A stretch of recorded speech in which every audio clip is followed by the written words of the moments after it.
এত সুন্দর জান্নাত চোখ দিয়ে দেখি ঢুকতে পারি না, আমারে কষ্ট দিয়ে তোমার কি লাভ?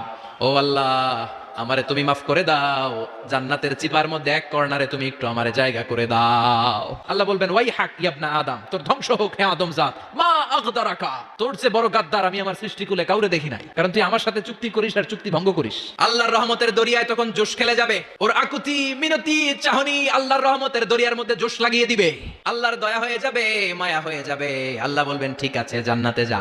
লোকটা এবার এক দৌড়ে জান্নাতের ভিতরে ঢুকে যাবে। লোকটার দৌড় দেখে আবার লোকটারে আল্লাহ ডেকে বলবে, একটু দাঁড়া, জান্নাত তো দিছি, তো দৌড় দিলি কেন? সুবহানাল্লাহ কইবেন না?